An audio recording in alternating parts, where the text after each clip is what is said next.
there's a scene. Martha is dead. I have no clue what this game is. It's new, I guess. That is a scene in it that I was just seeing on Twitter. It's right disgusting. Like really, really, really disgusting. Okay. Yeah. It doesn't go all the way. But the fuck is this? Just cutting along it. Wait, is that a... Yeah.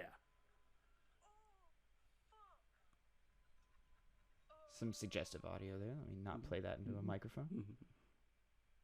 It's just a woman reacting to oh. Yeah.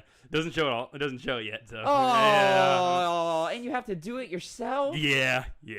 That's pretty that's right fucked right there. Oh, that's so fucked. Yeah. That's probably what I don't know how the entire scene plays out, but this probably would be at the top of the list of the most gross things I've seen in video games. That's really fucking gross. I'm not playing that game. Yeah. There's no need for all that nonsense. No, sirree, Bob. No, thank you. And that maybe should be like one scene as well. Maybe you just have to do that a bunch. Who knows? Because you would open that, you were like, Tavin, what's like the most grotesque thing you've seen in a video game? I was like, fuck, I don't know, man. Like, I couldn't even answer that question. Right? Until I saw that. I was like, fucking maybe like the Rat King, Last of Us 2. That was pretty gross. Oh yeah. Fucking the fetus in PT, the fetus in Village. A lot of fetuses. Fetuses are gross. I don't know if anybody ever told you, Yeah. Connor, but fetuses are quite disgusting. Yeah, it's almost like fetal. It's just like a word. Isn't that used to describe disgusting things? I've never heard that word Fetal, before in fetal, my life. Fetal. I guess it's just called fetal. Fetal? Fetal, yeah. Fetal? Yeah, I think that's like just a name, You could a be in a word. fetal position. It's where you're crouched down like a baby. Yeah. That's all it is.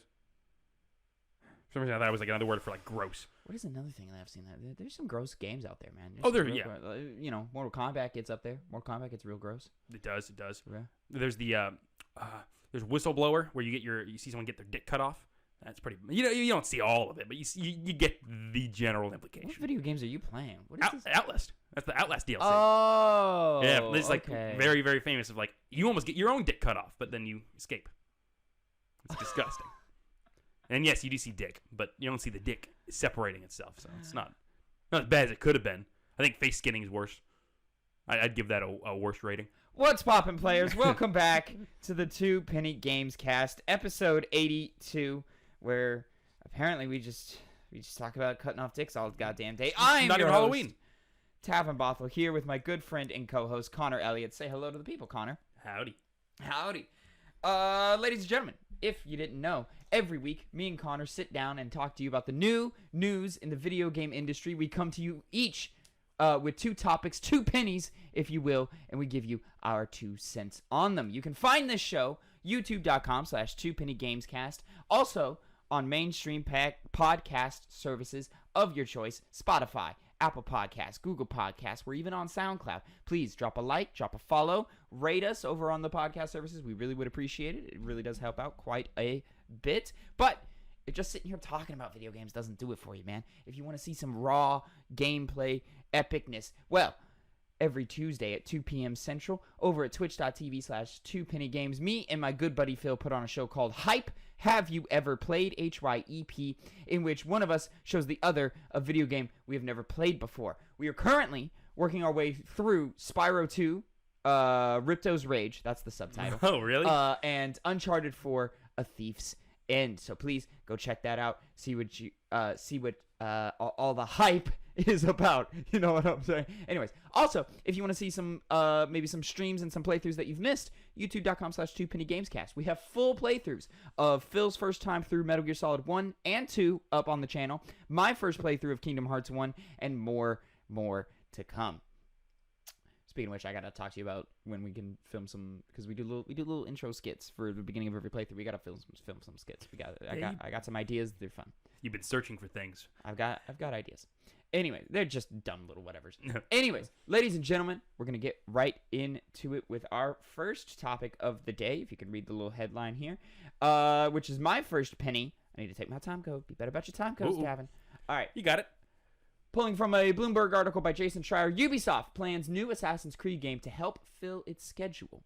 Ubisoft Entertainment SA has turned an Assassin's Creed expansion into a standalone game to help fill out its thin release schedule, according to people familiar with the project. The game, codenamed Rift, was originally planned as an expansion for 2020's Assassin's Creed Valhalla, but morphed into a full game late last year, said the people, speaking anonymously, because they weren't authorized to talk to the media. It will star Basim, a popular Assassin's Creed character from Valhalla, and will be smaller in scope than recent games in the series, the people said. The game won't be a massive open-world role-playing game like previous recent entries, focusing instead more on stealth gameplay, and is planned for later this year or 2023. And then the rest just talks about more about the history of Assassin's Creed and so forth. So, Connor, I'm probably the resident Assassin's Creed fan here at the table. You dabble around every once in a while. Yeah, it depends. The game has to grab me for me to actually play it. Like, I played Odyssey. I love Odyssey. Yeah. But I didn't play Valhalla. You obviously did. I did. Odyssey to a degree. was my favorite, but I think the critique levied at the last three games, Origin, Odyssey, and Valhalla, have been they're too big. And they're big. They are very big games. I've liked the direction Assassin's Creed is going. But I can't say I miss the more stealth focused gameplay of previous entries, which is kind of faded. It's still there, but it's not like the focus like it used to be. You try to limit the amount of enemies you have to deal with in combat, because generally you're gonna end up stealthing everybody, right, and you're gonna end up fighting everybody. I have done like whole entire forts and like strongholds stealthing, and it goes a lot slower than just going all out and fighting. Of course, so it's really shifted for these past couple games. And this I think is it's clear that they're just trying to fill a date slot before their what was it called? Assassin's Creed Infinity, something like that. No, that's not it. What is it? They mentioned it in the article. Whatever their like eventual games of service Assassin's Creed game that is coming down the line, which is probably like Infinity. Yeah. Infinity. Look at us knowing things. Yeah. This is clearly just to fill a date, fill a hole, because they have nothing. Yeah. So they were like, sure, here's a little more budget, fill this out completely, yada, yada, yada. I'm excited about the idea of just a smaller story, smaller, less mechanics, just more focused on some stealth action. I think that engine that they're using right now is primed for hopefully some deep stealth gameplay, which the series has kind of, walked away from just a little bit. It's still there, but it's not like the main route, as it used to be, where now they're just kind of just straight action games now. It swapped places from back in the day. Yeah. Where like the action was there, but you were there for the stealth, even though I think, those older Assassin's Creed games have aged horribly. But I still play them for nostalgia. Anyways. But yeah, and I'm enjoying the idea of, hey man, let's maybe experiment with what Assassin's Creed can be. We can be these big, sprawling, open-world RPGs. We can be smaller stealth titles, I think they should not go too crazy with it. I don't need an Assassin's Creed, like, RTS game or some shit like we were talking about with Star Wars when Respawn got all their Star Wars games. But I'm totally down and totally cool for this. I would assume it's going to be at a lower asking price. The 50 is the new 40 now, so like a $50 title or whatever. I'd be cool with that. I don't remember this character. Oh, you don't? I was gonna, because he said he was a fan favorite or fans liked him. So I was like, yes, I don't know. I didn't play a whole lot of Assassin's Creed Valhalla. I played 12 hours, which 15 hours maybe. But like, I was just coming off the back of The Last of Us and Ghost of Tsushima, which are heavyweights in storytelling and performance, and Assassin's Creed is not.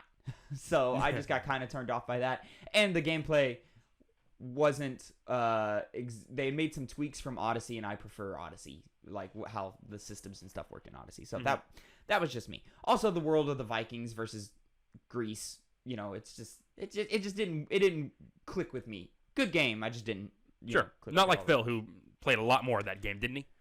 Yeah. But I think he played a lot of Odyssey too. I think he likes jumping into worlds and exploring and having fun. That's his thing. Yeah. Anyways, but yeah, cool. We'll see it when we see it. If they're not sure that it's coming this year, then it's coming next year. That's how I see things. You think you're gonna touch on it? You can play it?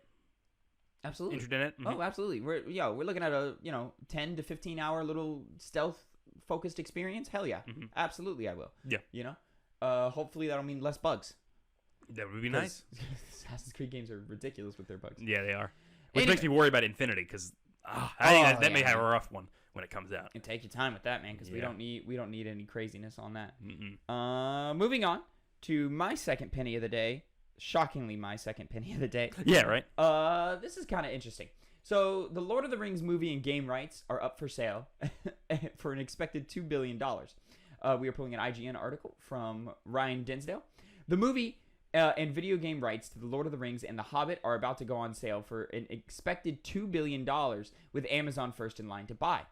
The Sal Zaentz company, which owns an array of movie, gaming, and merchandising, live event, and theme park rights to various J.R.R. Tolkien properties, is selling them at auctions later this week, according to Variety.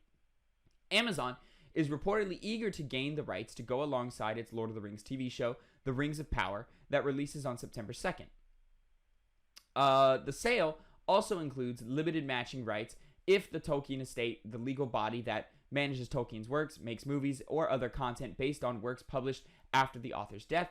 Warner Bros. Maintains some movie rights to The Lord of the Rings, though its ownership of New Line Cinema, which produced the live-action film trilogy, but the Sal Zaentz company believes the rights returned to them in 2021, as Warner Brothers was not actively developing new content. The actual owner of The Lord of the Rings and The Hobbit film rights has been the subject of extensive legal action over the years, with the Sal Zaentz company believing it now owns those rights. Combined with the excitement caused by Amazon's TV series, it has seemingly decided that now is the time to sell. Amazon's upcoming TV series, The Rings of Power, takes place during the... Who cares?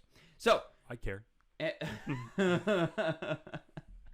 So, Amazon's trying to go big. Trying to be like, okay, Lord of the Rings, we want that shit. Yeah, they already have the TV show, as it said before. It makes sense that they'd be really wanting to go ahead and capitalize off the Lord of the Rings brand, because it is obviously a very popular brand. People have always kind of chomped at the bit for more Lord of the Rings content, for the most part. Now, my worry about this is Amazon, they can make TV shows, they can make movies. I don't really doubt that. But on the video game side of things, obviously that's something that they've only recently really tried to go into. They did that MMO that was called New World. That was an Amazon game? Yeah, that was Amazon's first MMO, and it just I didn't hear particularly bad things about it, but it definitely wasn't an MMO that really grabbed people. Not like the Lost Ark, which is what people have been playing recently, the big new MMO. So my worry is that they would purchase it and then make maybe not so great video games, video games that, albeit not bad outright, would definitely be kind of since it's their foray into video games, they might not be as top-notch as it would be if it was handled by some other company that bought the rights to it and produced video games. There's some pitfalls with this, but it's kind of believable that Amazon's going to be able to buy it because they have the money. We know they do. $2 billion isn't really much to them, and they want it to go alongside their movie, their TV series that's coming out soon. I think the projection of how this is going to play out is pretty clear, unless some other group came in and just really, really wanted to acquire these rights, which could happen. PlayStation comes a knocking, or Microsoft. That'd be funny. Somebody, yeah, somebody. I don't know. I would like to see, other than the Shadow of Mordor games, I would like to see Lord of the Rings come back because it's a big expansive world, and you can tell phenomenal stories, but have we really ever gotten phenomenal stories? We've gotten retreads of movies, you know. Admittedly, we had some fun movie tie-in games, but it wasn't separate. It was right. Yeah. So I would love for the floodgates to open and for just a bunch of fun stuff to happen, because like Star Wars, Lord of the Rings is big and expansive enough to where we can be more than just action games or open world games or shooters. I don't know what a Lord of the Rings shooter would be, but Lord of the Rings is big and expansive enough to where you could have a real time strategy Lord of the Rings game. They had a stealth one. You can have a strategy game plus a puzzle game. Why the fuck not? It's been a while since Battle for Middle Earth came out, and obviously they haven't been able to make any more of those games, and people liked them back in the day. Exactly. They really. It's the same thing with Star Wars. There's so much content for you to be able to do with that world. Really anything can go. It's just a matter of all the legal bullshit getting settled, because clearly those two products are so big, everybody wants to chomp at it, and it's led to just a stifling, I guess is the best word, of any kind of content for those two IPs. But obviously on Star Wars' front, we're seeing more and more stuff with that, and Lord of the Rings, it'd be nice to see it up next, start getting a lot of attention in video games and all other sorts of media. It's interesting news. It really is. We'll have to wait and see. We have to wait and see. As always. Yeah. Famous little mantra there, Connor. Consistent. Moving on to your first penny of the day. Let's talk about this Nintendo Direct that happened this last week. So, Nintendo had their first Direct for this year, and we're just using a summarized version of everything announced over at NintendoLife.com. And there were a couple of titles that I was like, oh, that looks interesting, cool, whatever. Mostly for me personally, there wasn't a whole lot that spoke to me, but there were some things that I was like, there were quite a few things where I was like, that's cool for somebody, Right. Overall, how did you feel? I actually enjoyed it pretty well. I mean, there wasn't anything that maybe jump up and say no way or something like that.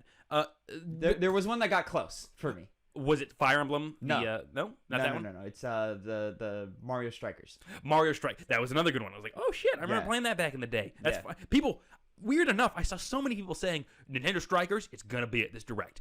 I don't know if there's a subsect of people that always say that. I don't know. Nintendo's like a different ecosystem where if you're not dialed in, man, the people who are dialed into Nintendo shit, man, they call it instantly. And if you're not dialed in, bro, it's like, what the fuck is going on here? You're surprised at Strikers, and then you see multiple media accounts saying oh man, it's gonna be here. It's gonna be here. We're gonna get a Strikers.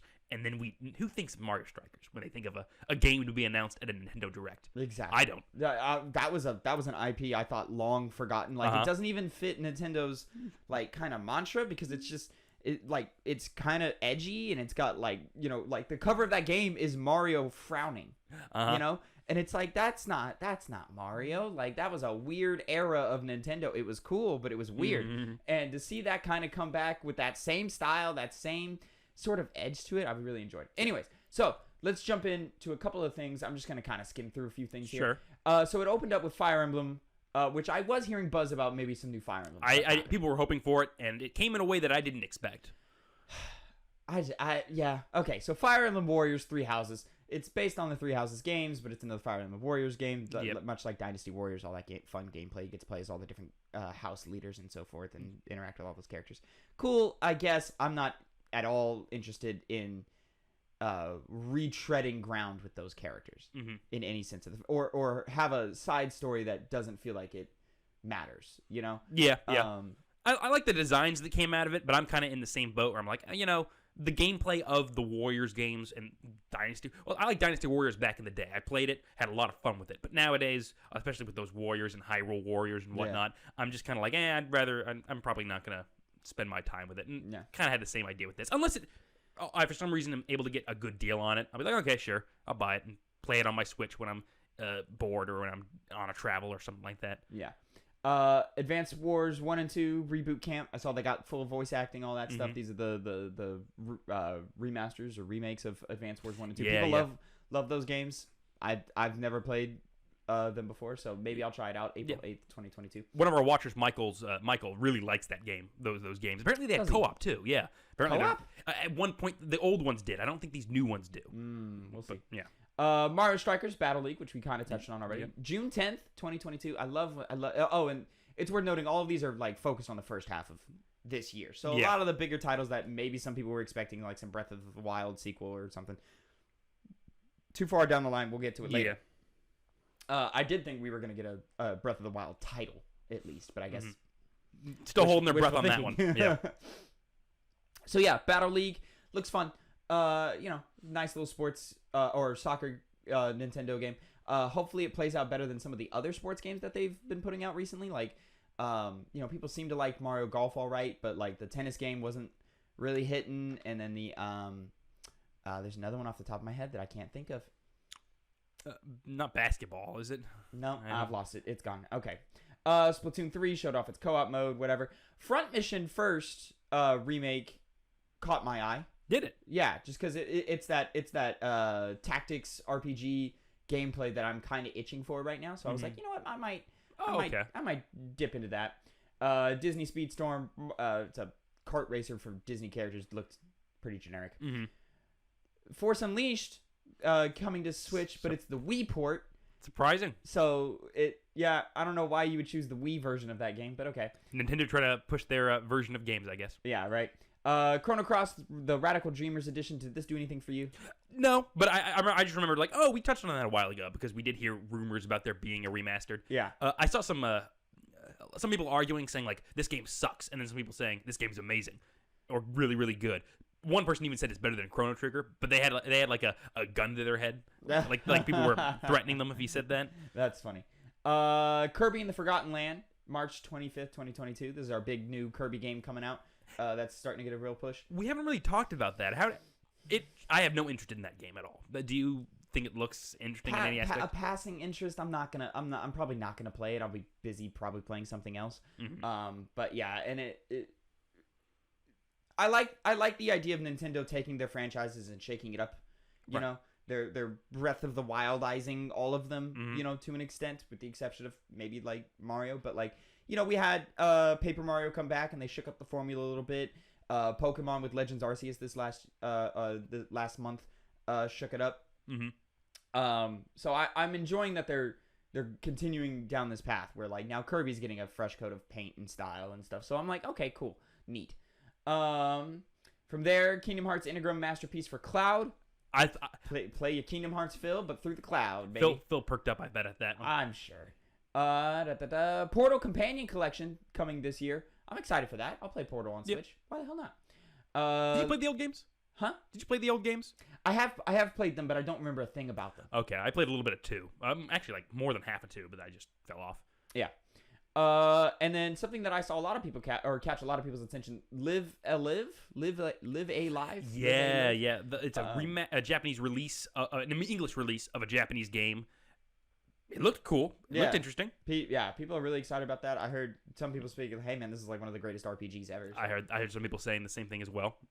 It didn't like catch my eye, but like the reaction to it made me go, okay, maybe I should give it a second chance. Yeah, because I mean, like you're gonna have a bunch of different stories, so maybe something will catch your eye there. I mean, I don't even know what the game's overall about, if it's even a connecting story, or if they're just really individual plots. So I might check that out. Oh, that's right. I forgot about this. This is the one that actually like made me pop even more than Mario Strikers. Nintendo Switch Sports. Really? That did, man. Yeah, come on now. You're gonna tell me Wii Sports wasn't a huge part of our childhood? Oh, it was great. I'm not saying it's not. And they kept the Mii's in there too. Yeah, man.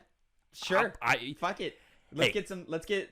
And I like that they're cutting it down because there was like the Wii Sports Resorts where it was a bunch of more gimmick shit, whatever. They're like, okay, let's focus on the ones that were good. And then, like, we'll add 1 or 2 or whatever, and then, like, do our best to make them as good as we can. Listen, man. Yeah. I just want to fucking bowl. Yeah. That's what I did hours of, and just. Wow. I was a tennis guy. You were the tennis was great too. It was that or soccer. Bowling was the 2 I was switching between. Yeah. It was tennis, and then probably boxing, and then bowling for me. Those are boxing was in there too. Damn. Yeah. And then they're adding some things. Volleyball. What's the thing with the shot put? Badminton. There it is.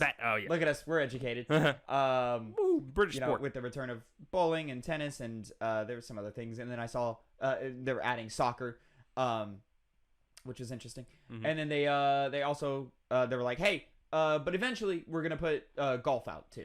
I was like, oh, this is coming with updates. Yeah. So maybe this will be like a platform that they can expand on. Bring back a bunch of those older things, revamped and reworked, for Switch and all that stuff, and maybe take what was right and drop what was wrong or fix what was wrong and all that. Triangle Strategy. That put my ears up probably more than most of the things there because I had no clue this game was coming out or even existed. It's been in directs before. This is the Octopath guys. Yeah, I completely just left my mind and I was like, wait, I'm probably gonna play this game because I played Octopath Traveler and the game itself functions very well. My whole big thing about like JRPGs, RPGs in that style is I like the party. the people that are in the group.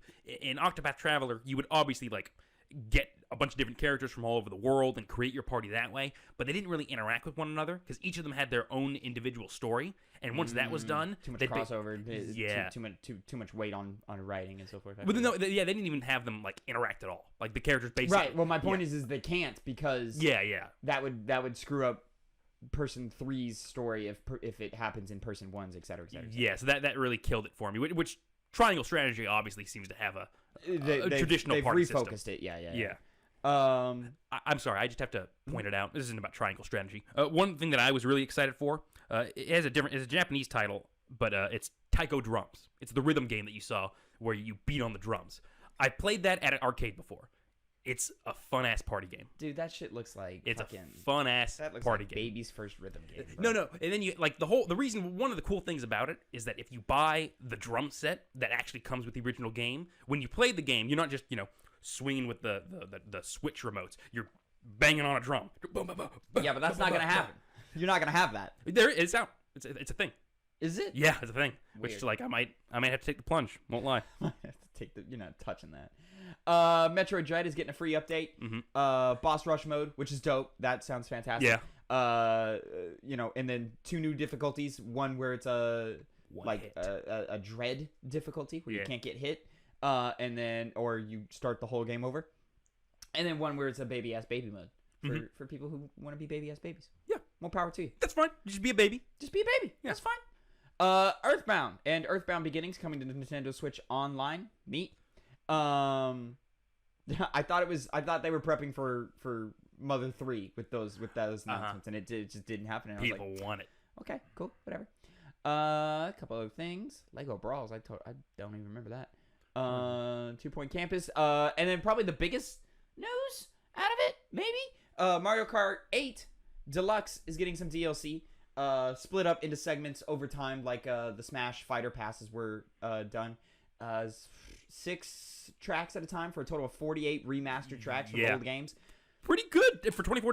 $24.99. That's practically a new Mario Kart game right there, bro. It really is. At discount, yeah, man, that sounds fucking phenomenal. That's great. I've seen people also means we're not getting Mario Kart 9 anytime soon.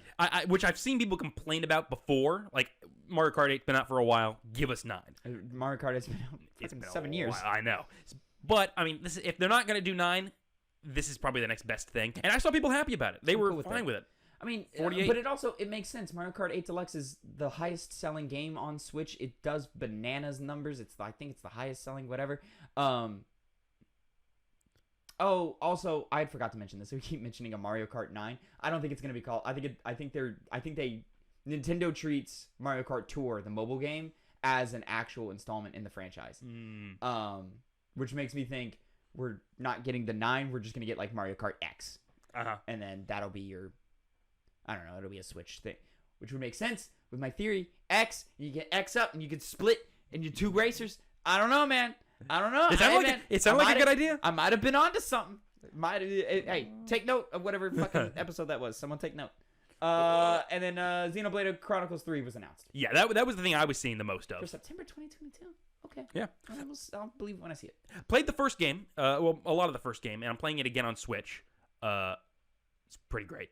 I don't have an interest in playing 2, but I'll probably pick 3 up depending on what games I'm playing at that moment. Because it's going to have it's going to involve a lot of gameplay, a lot of game hours. So depending on what I'm playing at that time will determine whether I actually start playing it. But it looked interesting, though. I wish they weren't British actors.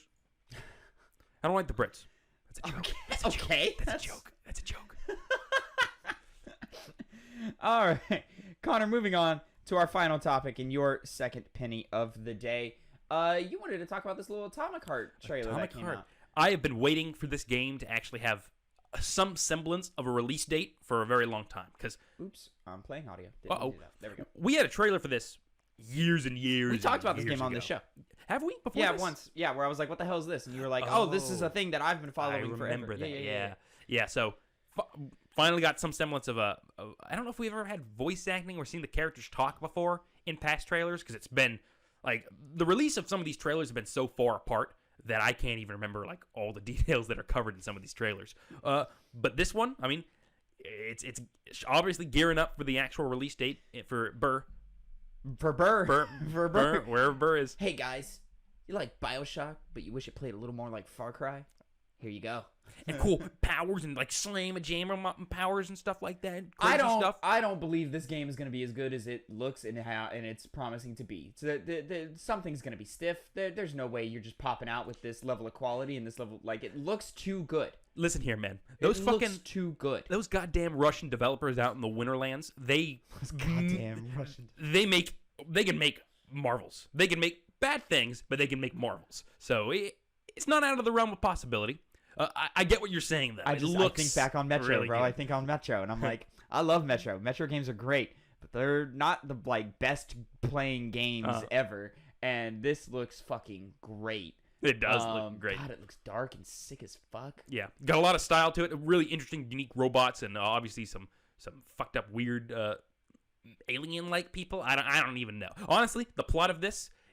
I remember hearing about it before. It's something about how like there's a research facility in Russia and things go crazy. I don't really know. Don't really care.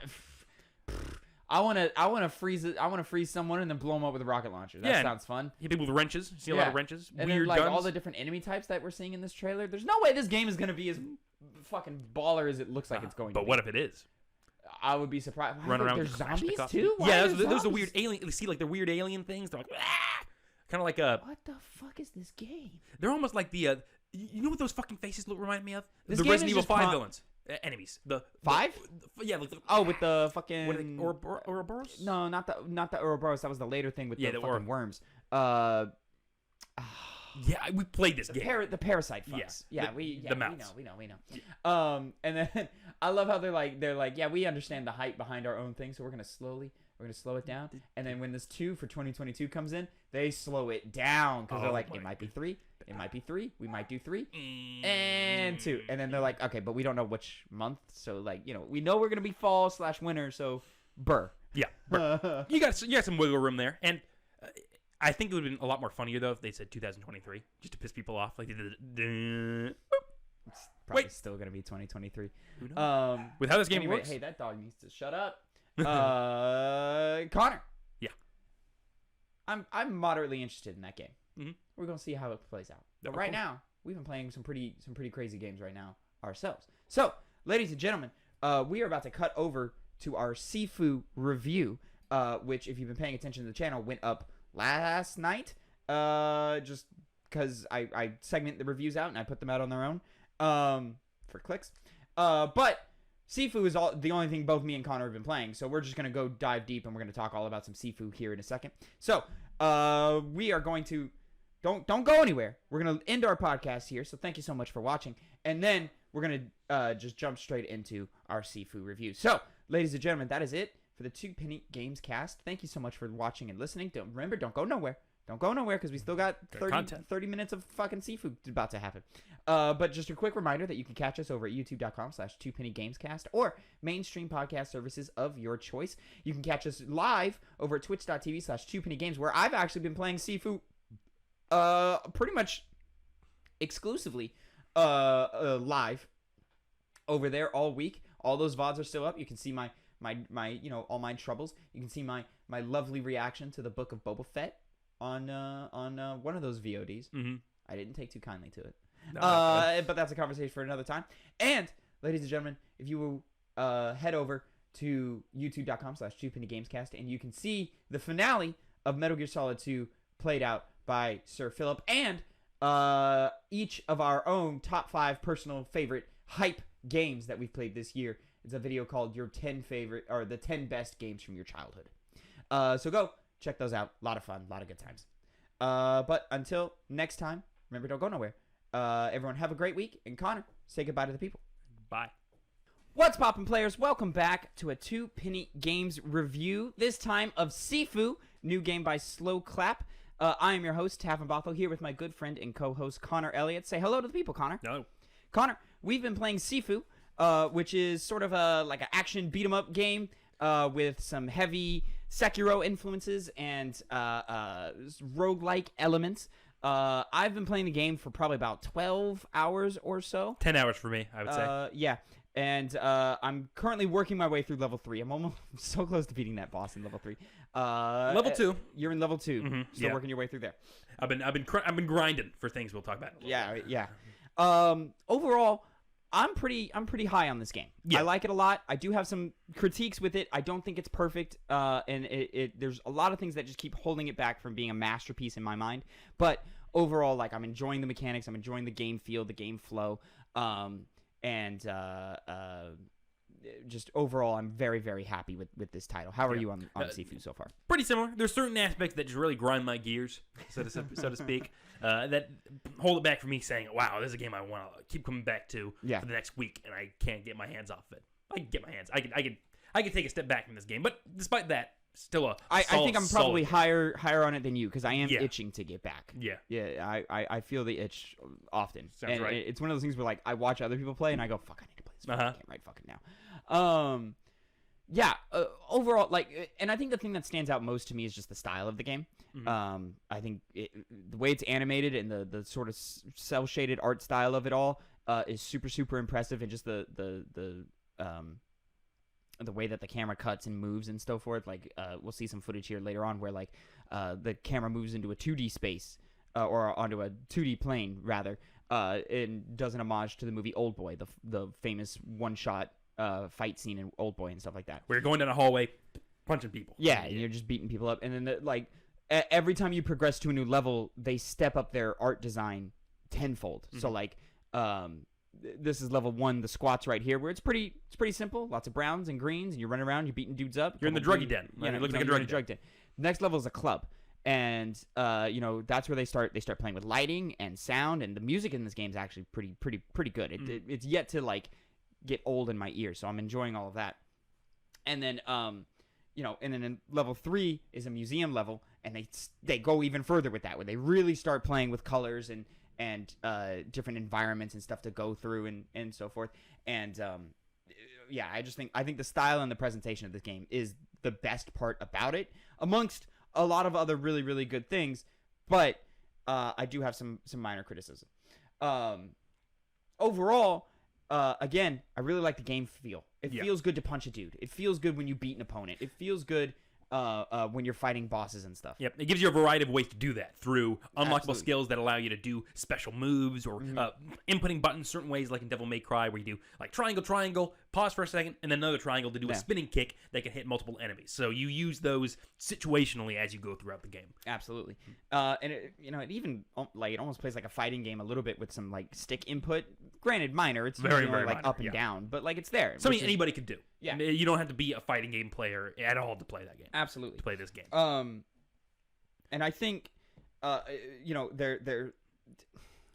my biggest issue with this game is the tutorialization of it. Mm-hmm. It does not tell you the information you need to know to fully understand its mechanics and systems. It's kind of just like, hey, here are basic fighting mechanics, and then that's it. Yeah. It doesn't tell you how to navigate its menus. It doesn't tell you how the age and death gimmick of the game works, which we'll get into in a second. It doesn't tell you what skills are permanently unlocked, or which ones are only unlocked for your single run, and so forth like that. And it doesn't even tell you how there are mechanics in the game to where, like, if you do too many finishers, an opponent has a chance to become a higher level, and, like, their health will reset and they'll do more damage and so forth. It doesn't tell you what triggers that. And stuff like that really, like, gets annoying, because you're sitting there and you're like, I don't want to fuck up, I don't want to die, I don't want to lose progress. But without some experimentation and some trial and error on some things that you really should just be explaining to me, it just leads to some frustration where I go, how does this work? Yeah, I guess to go more in depth into it, the core system of the game is the ability to come back from death, but at the cost of growing older. So you start at the game, the first level, the squats, at level 20, and every single time you die, your death counter goes up to 1, and then you have the chance to revive yourself in a screen that allows you to also unlock skills. We'll get to that in a little bit. Yeah. When you rise, your age goes up to 21, or by however much the death counter is at the moment. Yeah. So from that point forward, if you die again, it goes up to 2. if you rise again, your next age is 23, and so on and so forth. It can get very, very high. Yeah. And these are the things that dictate what your run is going to be like. Because it gets to a point where, and there are ways. Again, game doesn't explain this. There are ways to lower that death counter. There are, yes. Those like little harder mini bosses. I think I'm about to trigger one here if I remember right in this footage. I don't remember. Let's see. Yes, this guy right here. So he blocked my finisher, and now he's got this yellow aura around him. So he's a little tougher now. But this guy, whether I had beaten him while he's in this yellow aura, or if I had just not used a finisher and beat him up, he would have lowered my death count. So from, you see, now it goes up to 1, and when I beat him, it's going to go down back to 0. Yeah. And so forth like that. So, which is a great mechanic. I really do like this aging mechanic. I think it's fun. It adds some tension to the game. When you fuck up, you feel it, and you go, fuck, now because I've done this, I'm older. Also, my death counter's up, so if I die again, it's going to be even more dramatic of a punishment, et cetera, et cetera, et cetera. Which I really thoroughly, really enjoy. And honestly, on that mechanic specifically, I don't have any critiques. I just wish they told me how it fucking worked. Yeah. Instead appreciate of it. me having to figure it out. So now I'm at level 2. Fucking Jesus Christ, Tavin. What were you doing in this run? It was early. And so forth. And then even if we just back it up just a little bit here. Too much. Where was the screen? All right, hold on. You go to the upgrade? Yeah. Yeah. All right, so I'm about to die here in 2 seconds. So, and then there's a whole bunch of different systems. So like these were okay. I guess I didn't get a fucking damn there. Right away. I was just I was focused. I was getting into it. But so there are skills that you can unlock that unlocks like different combos and moves and ways to work yourself through the environment. So for example, right here. With the 360 swing focus, you'll see right here it says 500 XP to unlock. And then underneath that, it says permanent unlock 5 times 500 XP. The game does not tell you how any of this works.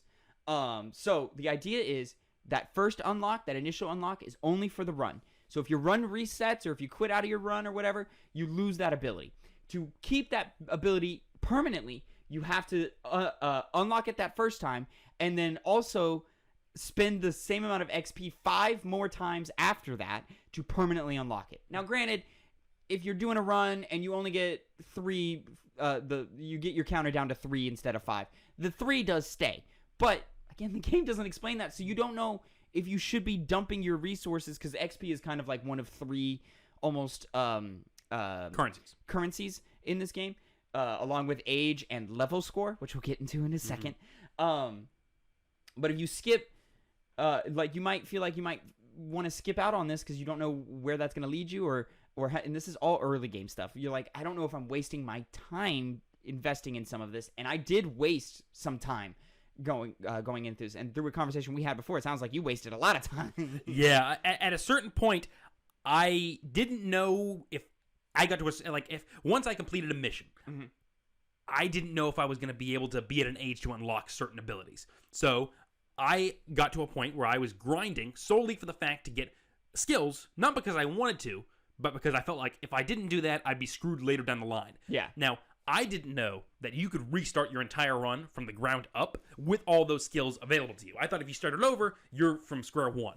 So I was really worried that you're talking the main ability tree. The main ability tree, yes. Yeah. I was afraid that I was going to get real screwed solely because the game didn't tell me my options. Yeah, and here's another example of this. So this right here that I have pulled up is from like totems that you find throughout the world. And you go in and you pick one of these upgrades from these totems. Now, these upgrades are tied to your run. So if you reset your run, you do lose these.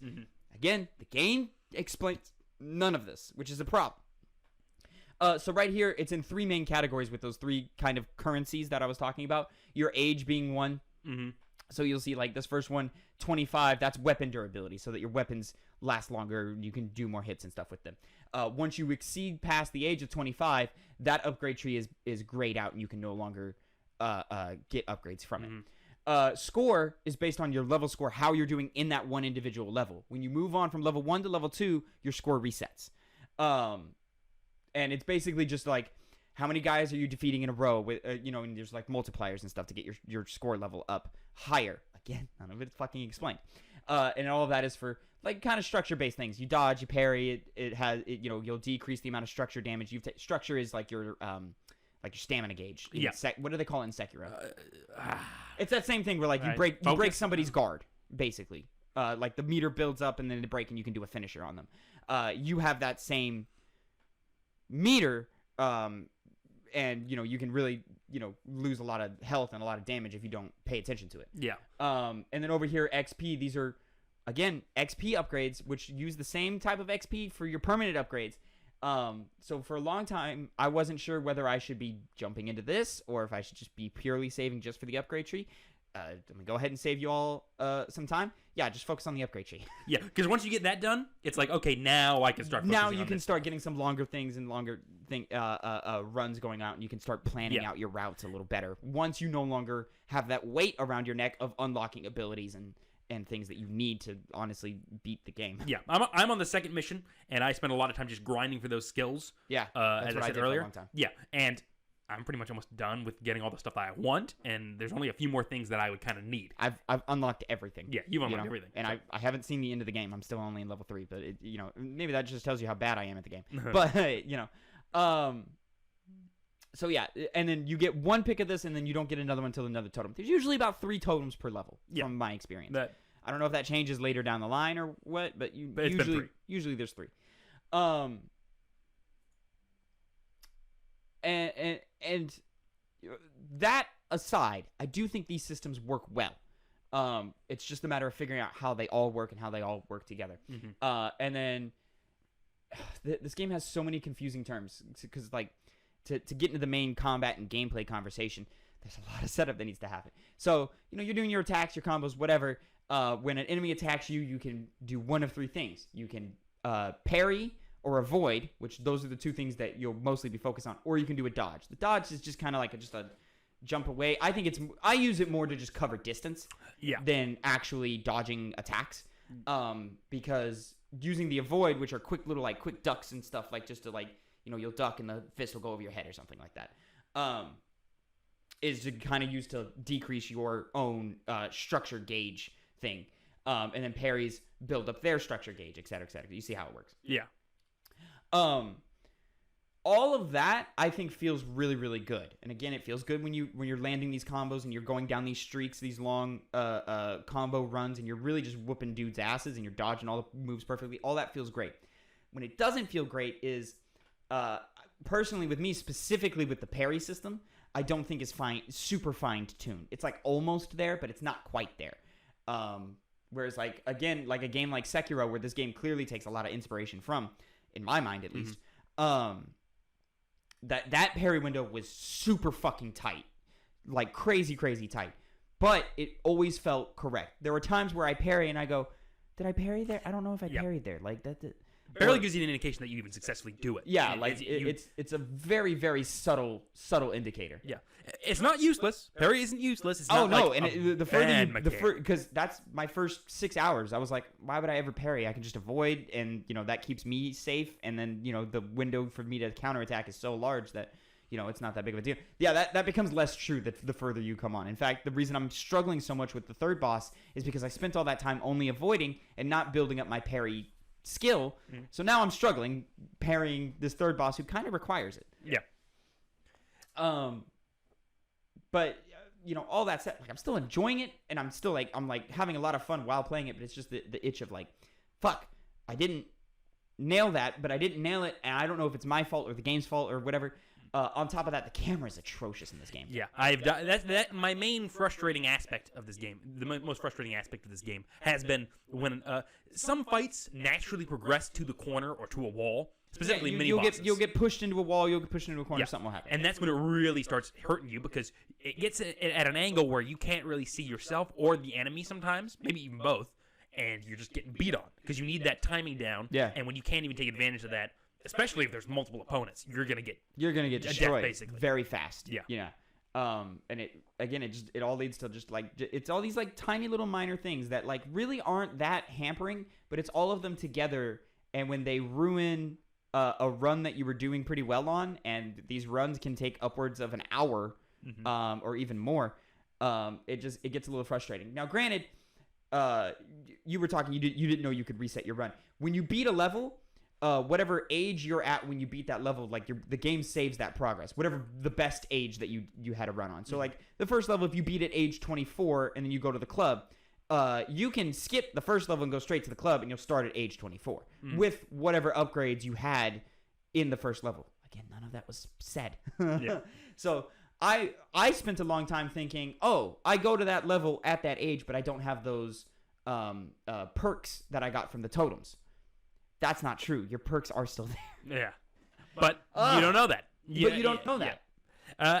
Thankfully, my original fear was that it was alleviated when I found out that if I start over again, I'm still going to have my skills that I unlocked all the way up until this point. The permanent ones. And the permanent ones. And all I pretty much have to do is just do better than I did last time. And it's going to show itself exponentially, because then I can go into the club at a lower level, a lower age range, so that mission can subsequently be easier. It works oppositely as well, but the ability to just go back when you want really saves the game from being super, super repetitive of going through the motions over and over. But it's also like, I do think the mechanics are solid enough to where like you're training. Level 1 is training for me now. Before, you like early in my experience, it was hard, and I was like, man, these fights are tough. I haven't even gotten to the boss, and then I did get to the boss, and he whooped my ass, and I was like, oh, this is a tough game. But now, I mean, I've run through the squats a few times without dying. And, now it's training for me. It's make sure my parry game is up, make sure my avoids are up, make sure I've got my button combos, and I'm mentally prepared for the action that is required to, progress through the further levels and so forth. Which is great, because, like, you are running through the same. It's not an actual roguelike where things are randomized. You don't know what room you're going to, like, it's the same every time you go through it, which is nice because you start really learning those levels. And even within those levels, there are skips to where you can get, there are level skips to where you can progress a little faster and progress a little further with less time. For example, like this first level has one giant skip where you only get access to 2 totems instead of the full 3. So there's a little bit of a risk reward where you're missing out on a perk there. But you miss fights, entire fights. Yeah, but you miss fights. So like the chance of your age being low is significantly higher. There's not too many skips in the second level, but in the third, there's a bunch of skips where like you're skipping individual fights. But you can, if you plan your route accordingly, you can still get all 3 totems and so forth, which is fucking great. I love that, because that's a level of level design that like you can really like wrap your mind around and like start kind of peeling back the layers of it all and how it all works. Yep. Which again is part of the fun for me is kind of putting together the puzzle and building up this muscle memory and putting myself through this training to get better and better and better and better. Every time I go back to the first level, and even now the second level isn't nearly as hard as it used to be for me. You do get kind of that high of, because you probably just got your ass beat in level 3 or level 4 or whatever. So now you're running it all the way back to train yourself back up, and it's just kind of fun to run through these early levels and just be fucking spanking motherfuckers, because you now have the ability to, and it feels like you're learning to fight. And while you're fighting, it does feel like actual fighting, with the way like you duck and you move and you parry and you dodge at just the right moments, and it really like. It's just, I think it's a real blast. It's just a shame that there are those minor gripes that I have that like hold it back from the like full greatness that I see the potential in this game. Connor, any final thoughts and opinions here about this here Sifu? Not really. I mean, I'm a little bit iffy on whether I'll keep playing it, because eventually Horizon's coming out. Yep, and the week after that, Elden Ring's coming out. Yeah. And I still want to get back to my Final Fantasy VII Remake playthrough. There's a lot of games that need to be playing. Yeah. 2 of them are going to be played soon. And this is obviously going to be more of a time sink game than I originally thought. It goes on longer than you think it does. Oh, yeah. You spend time grinding. You spend time learning. You go through missions over and over and over again, which admittedly, I guess, can get kind of repetitive at times. I'll be like, okay, I got to go through the same mission that looks the same way and fight the same enemies and go. The way they structure it, where you can, hey man, like I've got a good run through the squats. Fuck it, I'm just gonna skip the squats, go straight to the club. Why not? Kind of kills some of that repetition for me. And then, by the time, you put in a run of that, and then you're like, you know what? I haven't played the squats in about an hour, so I'm good to play the squats again, so let's go back to the squats. Honestly, I find really only this first boss fight is the only thing I find repetitive, just because I know it so well. Yeah, that's true. Yeah, he becomes very easy on subsequent playthroughs. Oh yeah. As you keep going through, but yeah, I fully enjoy this game. Again, I think the style and the presentation and the music are the best parts of this game. But that's not to say that the combat or the actual gameplay itself is something to slouch at. It's really good too. It's just not perfect. Yeah. And in a game that requires perfection from its players, its mechanics also need to be perfected. You know what I mean? Mm-hmm. Like there's a level of consistency that is like there like 85% of the time. Mm-hmm. But it's that 15 to 20 that it's not, where I go, okay, so what's the point of me learning? And you not being perfect actually is a hindrance to me learning, because then I don't know if it's me or if it's you. Yeah. It creates a weird situation. Yeah. But yeah, overall, definitely enjoy it. Absolutely worth your $40 with the amount of time and the time sink that you get into it, and the level of quality of game you are getting. You are getting a really good game out of this. It may sound negative at points, but it's really fucking good. It'd be justified to be full priced. Oh, yeah, the full $60, $70. Yeah, I'd do that in a heartbeat. Mm-hmm. A guy like me who loves replayability in video games, this one is infinitely replayable, because it's pinning you against yourself. Yeah. It's not like Deathloop, where there's not a lot of skill. It's really just putting the puzzle together, and then the puzzle has one solution. Like, it's okay, I can do this. Let me try and do it a little better. Mm-hmm. Let me get through the club without dying. Let me get a lower age by the end of all this. Yeah. Yeah, Let me get to the end of the game. There's a trophy that I really want to get one day, but I need to actually have the time to be able to do it. And who knows if I will. There's a trophy for beating the entire game under the age of level 25, or under the age of 25. I don't know. As of right now, I haven't even gotten past the second level, sub 30. But I know it's possible. Yeah. I know it's possible. It's just a matter of getting there and getting those skills and building that talent. So, anyways, ladies and gentlemen, that is going to be it for your 2 Penny Games review of Sifu. Thank you so much for watching and listening. If you were listening to the podcast, which comes out every Monday, 8 a.m. Central Time, over at youtube.com/2pennygamescast, or mainstream podcast services of your choice, thank you for listening. You can also catch us live, twitch.tv/2pennygames, every Tuesday, 2 p.m. Central Time, or whenever I have time to stream myself, where we're playing games. I've been playing a lot of Sifu on stream. You can catch all those VODs right now of sort of my you can see in real time my progression and my talent building. I have a callus on my hand. Anyways, until then, make sure you subscribe, like, follow, all that fun stuff, and we will catch you next time over here at the youtube.com/2pennygamescast. Thank you so much for watching and listening, and until next time, have a great time. And Connor, say goodbye to the people. See ya.